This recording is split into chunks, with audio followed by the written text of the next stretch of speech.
Computer system can be applied in communication, तो उसी page पर देखिए लिखा computer application in communication heading, वो इसका आंसर हो जाएगा। ठीक, क्लियर, ओके।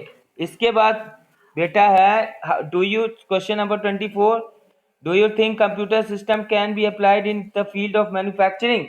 मैन्युफैक्चरिंग के लिए आप लिख लेंगे बेटा, ये वाली हेडिंग लिखेंगे, computer applications for customer interaction, page number 5 पे ही। ठीक है, ओके। इसके बाद नेक्स्ट क्वेश्चन है how computer systems are implemented in governance and defence. Governance और डिफेंस के लिए उसी पेज नंबर 6 पर आओ, देखो हेडिंग दी हुई है बेटा, कंप्यूटर एप्लीकेशन इन गवर्नेंस और कंप्यूटर एप्लीकेशन इन मिलिट्री। नीला मौजमा,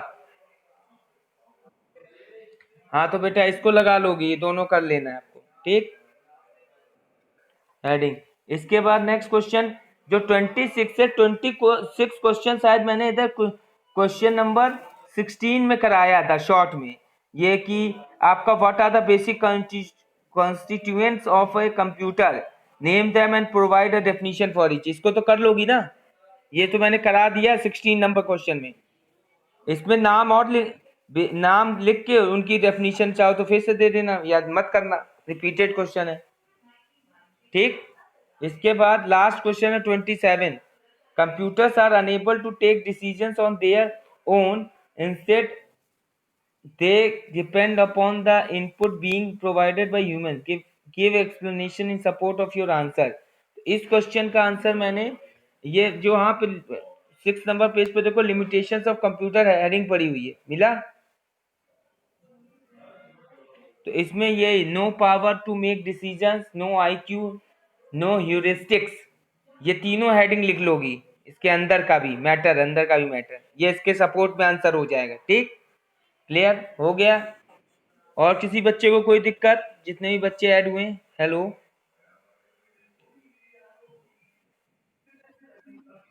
चलिए अब हम चैप्टर नंबर, अब ये ध्यान दीजिए टेस्ट, यूनिट टेस्ट जो होने वाला है सभी बच्चे ध्यान देंगे। यूनिट टेस्ट में मैंने चैप्टर 1 और चैप्टर 2 दिया है, ध्यान रखें। ठीक, चैप्टर 1 और चैप्टर 2, और इसके असाइनमेंट के जो क्वेश्चन है सारे करेंगे आप, वेरी शॉर्ट, शॉर्ट, लॉन्ग और मल्टीपल चॉइस क्वेश्चन।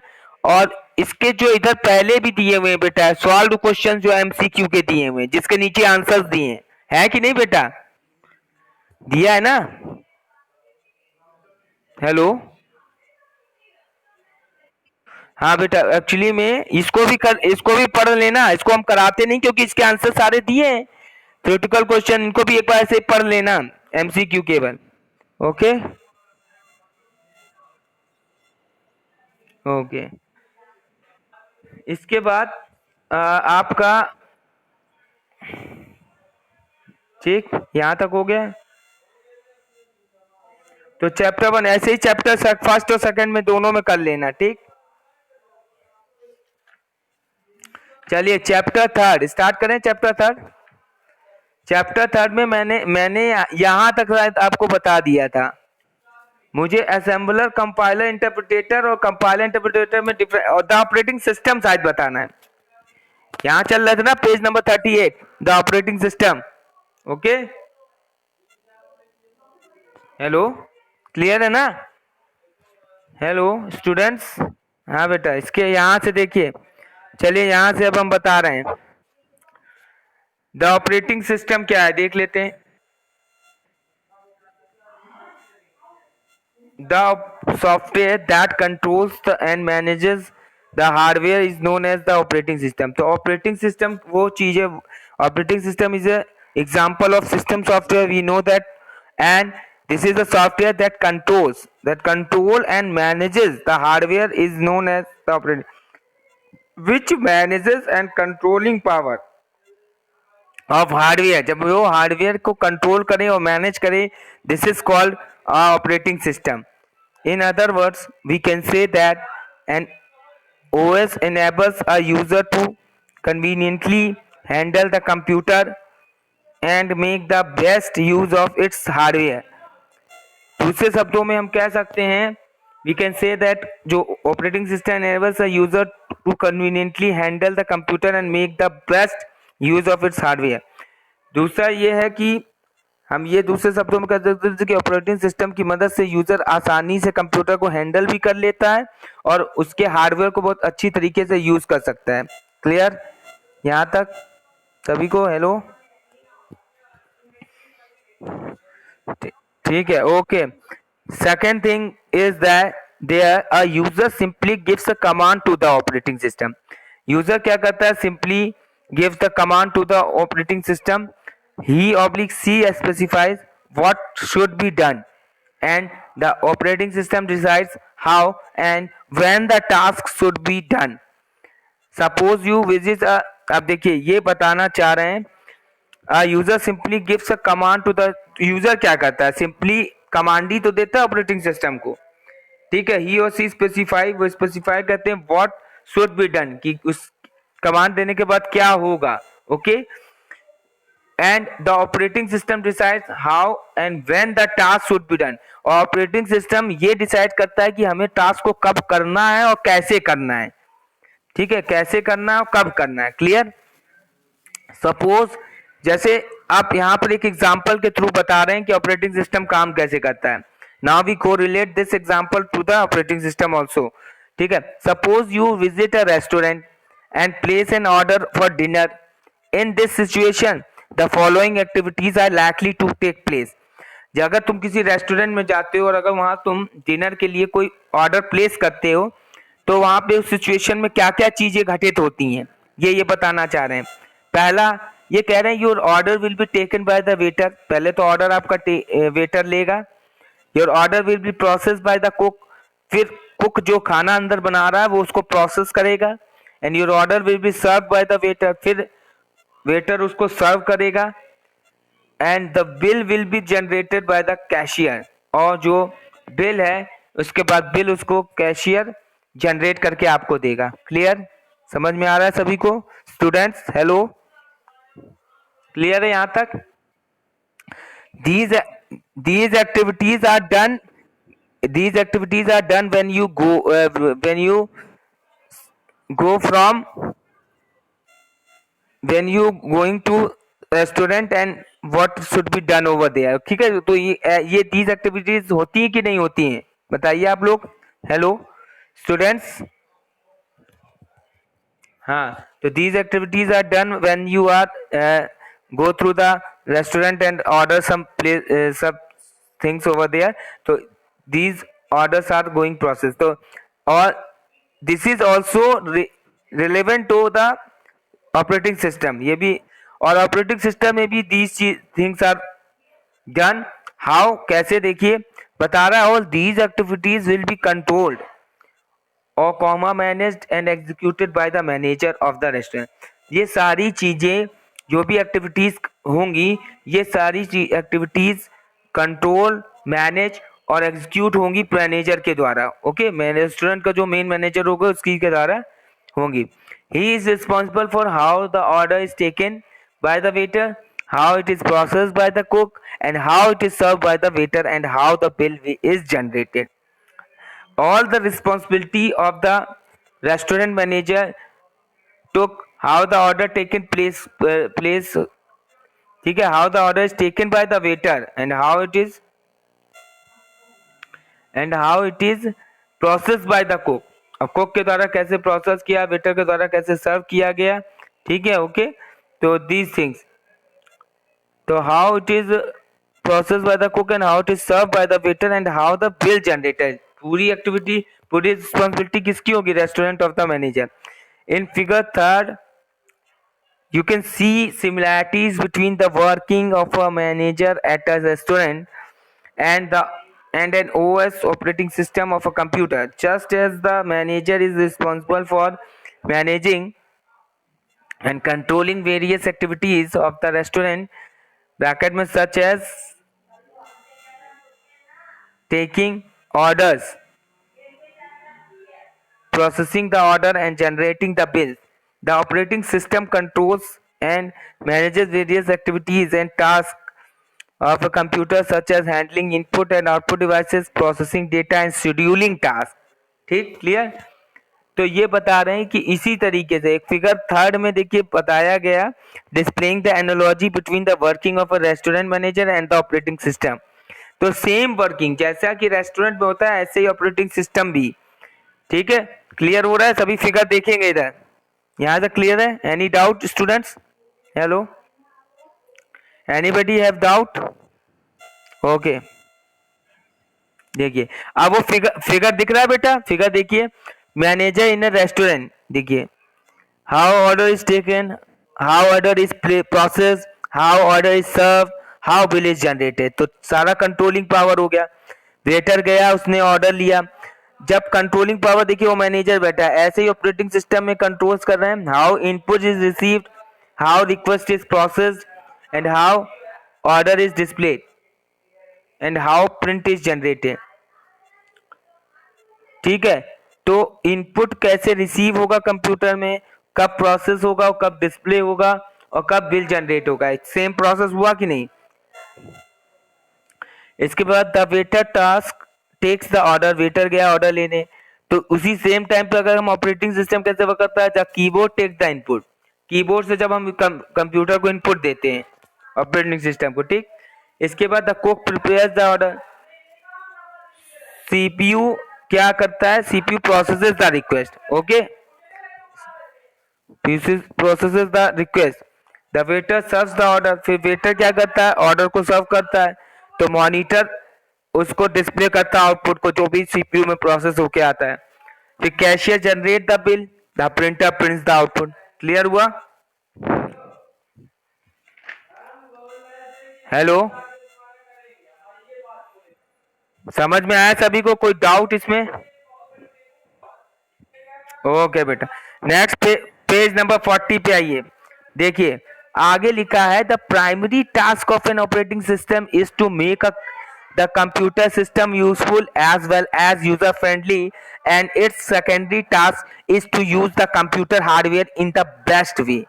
ये कह रहे हैं प्राइमरी टास्क तो जो कि ऑपरेटिंग सिस्टम का ये होता है कि जो कंप्यूटर सिस्टम को बहुत ही useful banana, as well as the user friendly, मतलब user can directly use the operating system and communicate with the computer with very easily, and it done all the tasks through the operating system, और सारे task operating system के द्वारा done करा सके। ठीक है, secondary task जो है is use to use the control hardware in the best way. Secondary जो टास्क है वो ये होता है कि computer hardware in the best, दूसरा कंप्यूटर हार्डवेयर को बहुत बेस्ट वे में चलाता है। देखिए अगर अगर हमारे कंप्यूटर में ऑपरेटिंग सिस्टम नहीं होगा तो how the hardware should be work over there, they are not working. जो सॉफ्टवेयर जो ऑपरेटिंग सिस्टम होता है इट कंट्रोल्स और मैनेजेस द हार्डवेयर ऑल्सो, मतलब वो उन्हीं उसी की फाइल्स की मदद से हार्डवेयर मैनेज होता है और कंट्रोल होता है और वर्किंग करता है। अगर आप देखिए सिस्टम खरीद लाओ और उसमें ऑपरेटिंग सिस्टम ना हो तो क्या तुम कम्युनिकेट कर सकते हो कंप्यूटर के साथ या उसको रन करा सकते हो विदाउट ऑपरेटिंग सिस्टम? हेलो, नहीं हो सकता ना बेटा। just because of operating system is the main thing of computer, it manages or controlling all the activities of the hardware also। तभी वो कह रहा है सेकंड इसका टास्क होता है, सेकेंडरी टास्क कंप्यूटर हार्डवेयर जो होता है वो best way working. The major components of the computer ecosystem are as follows. ठीक है, मेजर कंपोनेंट्स कंप्यूटर इकोसिस्टम के क्या है, एक तो हार्डवेयर हो गया, दूसरा मेमोरी हो गया, तीसरा ऑपरेटिंग सिस्टम और चौथा यूजर। मेन ये चार कंपोनेंट्स होते हैं मेजर कंपोनेंट्स कंप्यूटर इकोसिस्टम के। ठीक है, देखो हार्डवेयर तो एक मेन थिंग होगी हार्डवेयर, दूसरा मेमोरी हो जाएगी। ठीक है, मेमोरी जहां पर हम स्टोर करेंगे डेटा, ये भी जरूरत पड़ती है। तीसरा ऑपरेटिंग सिस्टम जो कि पूरा मैनेज करता है कंट्रोल करता है हार्डवेयर को as well as communication medium between the user and computer. चौथा यूजर, यूजर मतलब तुम हम लोग होंगे तभी तो यूज कर पाएंगे। ठीक है, the function of the hardware is to provide basic computing resources. Function जो है हार्डवेयर का is to provide basic computing resources such as जैसे CPU. The application program utilities define the way in which resources are used to solve computing problem of the users. and the operating system controls and coordinates the use of hardware, whereas जबकि the user performs the computing task by using application software। ठीक, तो यहाँ पे कहने का मतलब है इनका कि जो फंक्शंस क्या क्या परफॉर्म करता है, देखिए हम समझा रहे हैं, क्लियर होइएगा सभी बच्चों को। देखिए, function of hardware is to provide basic computing resources. पहला तो उसका हार्डवेयर का क्या काम होता है, वो बेसिक कंप्यूटिंग रिसोर्सेज को प्रोवाइड करता है। कि प्रोवाइड किसको करता है, सीपीयू को प्रोवाइड कराता है। जो एप्लीकेशन प्रोग्राम्स जो पड़े होते हैं वो क्या करते हैं कि जो भी कंप्यूटिंग प्रॉब्लम्स हैं यूजर्स की, उनकी रिसोर्सेज की मदद से उनको सॉल्व करना। आई बात समझ में। और तीसरा ये कह रहे हैं जो ऑपरेटिंग सिस्टम क्या करता है, वो कंट्रोल और कोऑर्डिनेट करता है सारे हार्डवेयर, जो भी हम हार्डवेयर यूज करते हैं उनको कोऑर्डिनेट और कंट्रोल करने का काम ऑपरेटिंग सिस्टम करता है। जबकि जो यूजर क्या करता है, पर user performs a computing task by using application software. और यूजर क्या करता है, जो भी कंप्यूटिंग टास्क है उसको एप्लीकेशन सॉफ्टवेयर की मदद से कंप्यूट करता है। क्लियर, क्लियर यहां तक? ओके बेटा, अब इसके बाद आता है द डिवाइस ड्राइवर। एक डिवाइस ड्राइवर भी चीज है, ये भी मेन पॉइंट है। क्या है देख लेते हैं। A number of peripherals devices such as printer, modem, mouse, keyboard are usually attached to a computer. The operating system gives commands to manage and control the devices attached to a computer. These commands are implemented These commands are implemented and executed by the devices with the help of software called the device driver। ठीक है, क्या कह रहे हैं, ये कह रहे हैं बहुत सारी पेरिफेरल डिवाइसेस होती हैं जो कि जैसे कि प्रिंटर हो गया, मॉडेम, माउस, कीबोर्ड, ये कंप्यूटर से अटैच्ड होते हैं। तो ऑपरेटिंग सिस्टम क्या करता है, इनको कमांड देता है और मैनेज एंड कंट्रोल करता है इन डिवाइसेस को जो कि कंप्यूटर के साथ अटैच होती हैं। तो इन कमांड्स को इंप्लीमेंट करना और एग्जीक्यूट करने के लिए डिवाइस ड्राइवर का यूज किया जाता है with the help of software called device driver. जैसे फॉर एग्जांपल, हेलो, एक बात बताइए, जैसे आपने लैपटॉप और कंप्यूटर खरीद के लाए, ठीक है, तो अब उसमें ऑपरेटिंग सिस्टम तो तुमने डलवा लिया। सपोज अब तुमको गाना प्ले करना है, क्या साउंड ड्राइवर्स डाले बिना गाना प्ले होने लगता है लैपटॉप और कंप्यूटर में, कि उसके विदाउट भी होता है? कभी नोटिस किया बेटा? अच्छा, कितने बच्चे, कितने, नहीं नहीं नहीं, स्पीकर बेटा होता है, स्पीकर होता है। अभी देखो इस बात को क्लियर करते हैं मौजमा, ध्यान दीजिएगा, कुणाल, आदित्य, साहू, बेटा आगे आप सभी बच्चे देखिएगा। ये बताओ, स्पीकर तो होता है बेटा, अब स्पीकर होता है तो स्पीकर बजता कब है, ये नोटिस किया आपने कभी? हाँ मौजमा, क्या कह रही हो बेटा, साफ साफ बोलो। नहीं नहीं, वो कनेक्ट, हाँ कनेक्ट करते हो ऑडियो सेटिंग से, फिर वो जो आवाज आती है वो किसकी वजह से आती है, वो मालूम है? ये साउंड ड्राइवर्स की वजह से। अगर जैसे कंप्यूटर खरीद लो, तुमने लैपटॉप खरीदो, अब जैसे कभी भी किसी को खरीदना हो, साउंड ड्राइवर्स मत डालना उसमें, और उसको फिर उसमें बजा के देखना, कभी नहीं आवाज आएगी, आएगी ही नहीं। तुरंत वो आपको लिख के मैसेज शो करेगा, it's it want the drivers over there, मतलब साउंड ड्राइवर्स उसको चाहिए। ठीक है, तो जब तक साउंड ड्राइवर नहीं डालते, वो जो कनेक्टिविटी मौजमा आप बता रही हो, वो तो साउंड ड्राइवर उसमें पड़ा रहता है। फिर किसी मान लो सेकेंडरी डिवाइस से तुम्हें कनेक्ट करना है तो उसके लिए कनेक्टिविटी वो सब होती है, पर साउंड ड्राइवर्स पड़ा रहता है उसमें। आई बात समझ में? जैसे लैब में ही है, सीपीयू में जब हम लीड लगाएंगे या स्पीकर जोड़ दिया तब आती स्पीकर में आवाज, पर ड्राइवर्स उसमें पहले से पड़े हुए हैं तभी वो आवाज आ रही है, वरना अगर ड्राइवर्स ना हो तो वो स्पीकर को भी सपोर्ट नहीं करेगा। आई बात समझ में? आदित्य, साहू, मौजमा। तो ड्राइवर, जैसे आप ऐसे कर सकते हैं, गाड़ी है, गाड़ी आप कार चला रहे हो, कार में अगर ड्राइवर नहीं है तो क्या कार चल जाएगी अपने आप? अपने आप 1 किलोमीटर तक चली जाए? अब वो बात मत करना बेटा, कि अब वो बात अलग हो जाएगी, आर्टिफिशियल इंटेलिजेंस, ऑटोमेटिक या रोबोट कार जो बिना ह्यूमन बीइंग से, वो वाली की बात हम नहीं कर रहे हैं, क्योंकि उसमें फिर सेंसिंग डिवाइसेस होती हैं, दैट इज अनदर थिंग। बात करने का मतलब अगर ड्राइवर नहीं होगा तो क्या कार चल जाएगी अपने आप? नहीं चलेगी ना। तो वही ऐसे ही ऐसे डिफरेंट टाइप्स के ऑपरेटिंग सिस्टम डालने के बाद बहुत से डिवाइस ड्राइवर्स डालने पड़ते हैं, जो कि वो डिवाइसेस जो कि कंप्यूटर में अटैच हैं उनको रन कराने के लिए इन डिवाइस ड्राइवर्स की जरूरत पड़ती है। आई बात समझ में? देखिए नीचे उसमें दिया भी है, a device driver is specially written program that converts the command given by the operating system into a format that is easily understandable by peripheral devices. तो डिवाइस ड्राइवर एक ऐसा स्पेशली रिटन प्रोग्राम होता है जो कि क्या करता है बेटा, दैट कन्वर्ट्स द कमांड, वो कमांड को कन्वर्ट्स करता है और ऑपरेटिंग सिस्टम को देता है, फिर ऑपरेटिंग सिस्टम उसको अनदर फॉर्मेट में कन्वर्ट करके पेरिफेरल डिवाइसेस को बताते हैं, जो कि पेरिफेरल डिवाइसेस के लिए इजीली अंडरस्टैंडेबल होता है कि हाँ हमको रन करना है। Every single piece of hardware such as जैसे मॉनिटर हो गया, printer, keyboard and modem has its corresponding driver. तो मॉनिटर, अभी देखो मॉनिटर के लिए ग्राफिक्स आपने सुना होगा, ग्राफिक्स का ड्राइवर डालने पड़ते हैं। अब तुमने देखा नहीं है, मेरे सामने तो कंप्यूटर पूरा बना है तो मैंने जानता हूँ वो आते हैं तो कौन कौन से ड्राइवर्स डालते हैं, ग्राफिक्स के मॉनिटर के लिए डाला जाता है। फिर जैसे अगर मान लो आपने कभी कंप्यूटर में प्रिंटर अटैच किया है किसी बच्चे ने, anybody can attach a printer in your computer? Hello hello, anybody can enter a printer in your attached in your computer? anybody? किसी ने ऐड किया है? नहीं किया है मौजमा?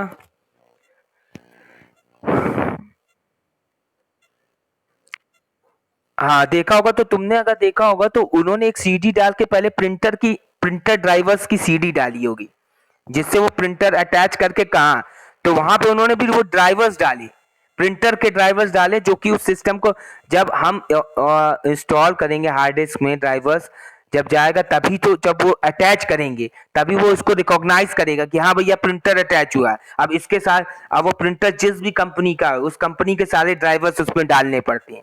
आई बात समझ में? क्लियर हुआ बेटा? Okay, these things okay student.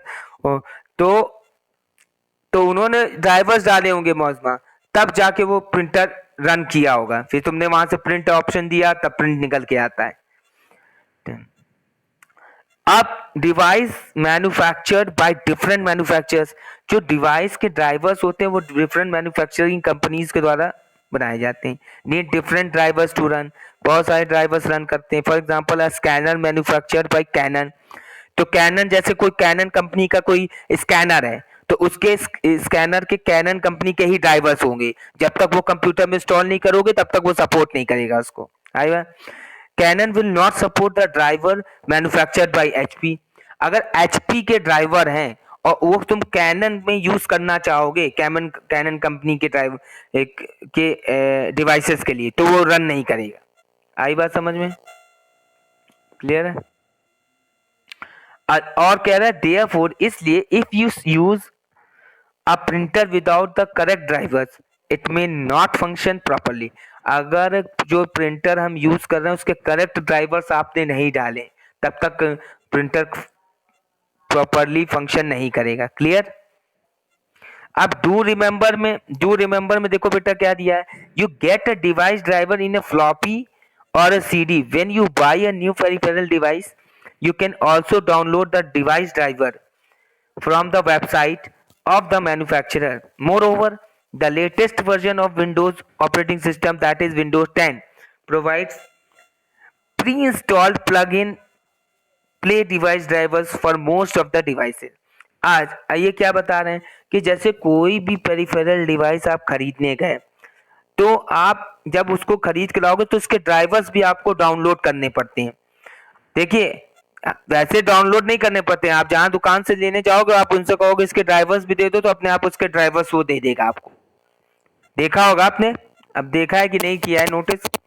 कभी भी कोई चीज खरीदने जाओ पापा मम्मी के साथ तो तुम भी जाके देखा करो क्या क्या चीजें होती हैं, क्या दे रहा है वो क्या नहीं दे रहा है, इस सारी चीजें वहीं पे आप समझ पाओगे। ठीक है? क्लियर? या कोई भी कंप्यूटर बनाने जैसे आपके घर में आ रहा है या लैपटॉप बना रहा हूँ, वो सब कुछ चीजें कर रहा, तो उनसे पूछो ये क्यों आपने किया, ये क्यों, वो बताएगा उसका रीजन। वही सब मेन टेक्निकल पॉइंट्स होते हैं। क्लियर? हेलो, ओके बेटा। तो ये कह रहे हैं वेबसाइट, तो मैं या तो वेबसाइट से वो मैन्युफैक्चरर के सारे ड्राइवर्स को डाउनलोड कर लो। दूसरा, आजकल ये बता रहे हैं जो माइक्रोसॉफ्ट कंपनी है, उन्होंने विंडोज का जो ऑपरेटिंग सिस्टम का जो लेटेस्ट वर्जन विंडो 10 आया ना, विंडो 10 के बाद तो अभी नहीं आया ना, कोई और भी लेटेस्ट वर्जन आया ऑपरेटिंग सिस्टम का स्टूडेंट्स? अब विंडो जो 10 है बेटा, विंडो 10 में उन्होंने पहले ही से प्री इंस्टॉल्ड कर दिए plug in play. Plug in play device का मतलब होता है इन्होंने पहले से इंस्टॉल्ड कर दिए। मतलब जब ये ऑपरेटिंग सिस्टम तुम अपने कंप्यूटर में इंस्टॉल कर लोगे तो मोस्ट ऑफ द डिवाइसेस जब अगर कंप्यूटर में अटैच करोगे वो रिकॉग्नाइज कर जाएगा। There is no need of drivers over there, क्योंकि ड्राइवर्स कभी कभी बहुत दिक्कत करते हैं, लोगों को इंस्टॉल नहीं होते। तो आजकल ऑपरेटिंग सिस्टम इस टाइप के आने लगे हैं। माइक्रोसॉफ्ट ने बना दिया कि चलो मोस्टली जो डिवाइसेस जो कनेक्ट होंगी कंप्यूटर में आउटसाइड से, तो उनके ड्राइवर्स को पहले से इंस्टॉल कर दिया है।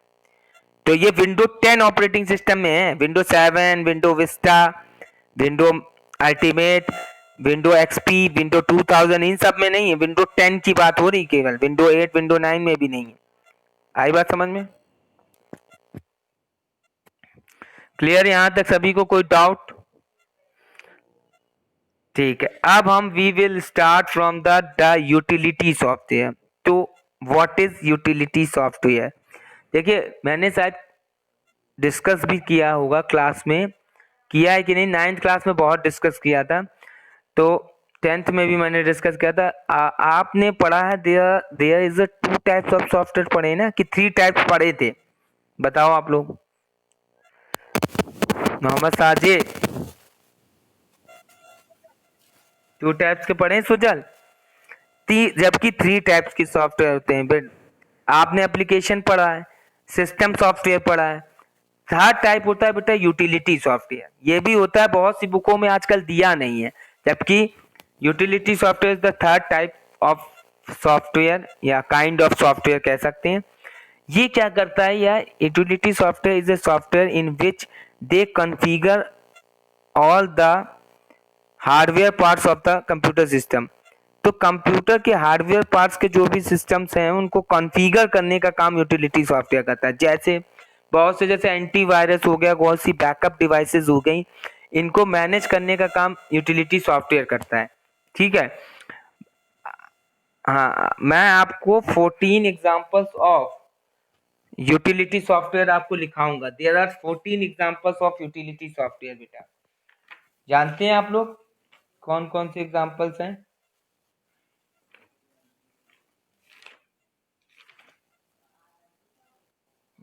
एक मिनट, बहुत से हैं सॉफ्टवेयर, नहीं मालूम होगा, मैंने बच्चों को लिखवाए थे, मैं आपको भी अभी बताता हूँ। There are 14 example. यहाँ पे बहुत थोड़े बहुत को डिस्कस किया है वह। तो देखिए, जो 14 एग्जांपल्स ऑफ यूटिलिटी सॉफ्टवेयर है बेटा, बहुत है। एंटीवायरस है, स्क्रीन सेवर होता है, डिस्क फ्रेगमेंटर, देखिए backup utility, compression utility, disk disk checker, disk compression, disk fragmenter, antivirus software, ठीक है, टेक्स्ट एडिटर, बहुत सारे होते हैं। मैं आपको लिखवा दूंगा अभी लाइन से, काफी है। ठीक है, हेलो,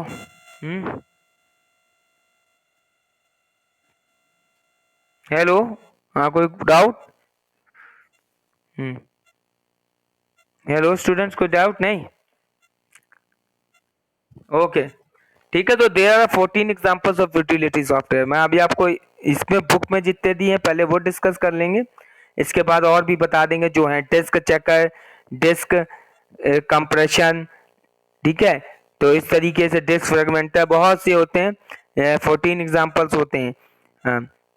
स्क्रीन सेवर, ठीक है, मेमोरी लीक, ये भी एक यूटिलिटी सॉफ्टवेयर होता है जो कि कंप्यूटर में काम करता है।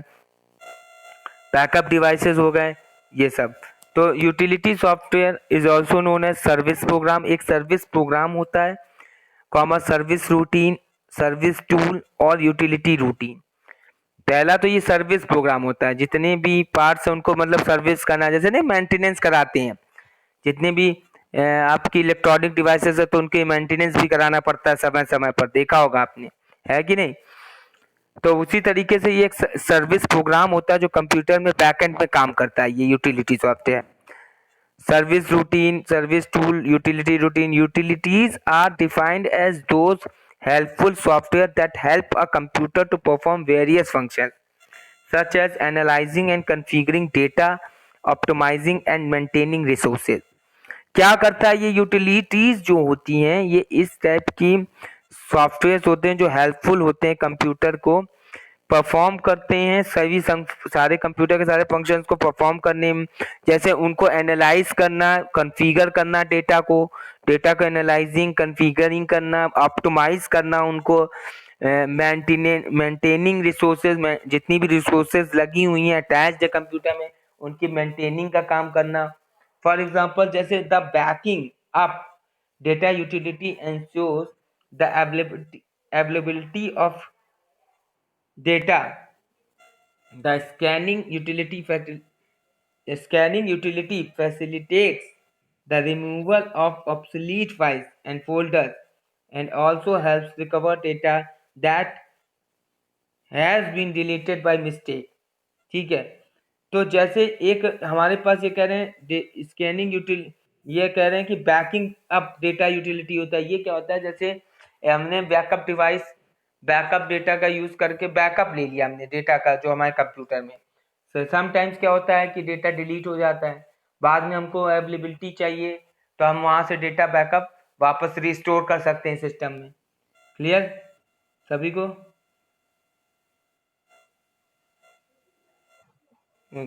तो इस तरीके से